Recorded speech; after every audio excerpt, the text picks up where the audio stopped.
ابو ہریرہ سے مروی ہے کہ رسول اللہ صلی اللہ علیہ وسلم نے فرمایا،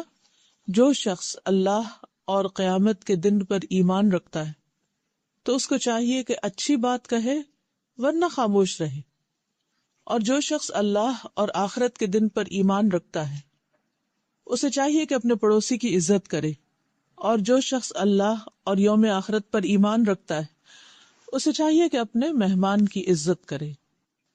اس حدیث سے پتہ ہی چلتا ہے کہ ایمان کیا ہوتا ہے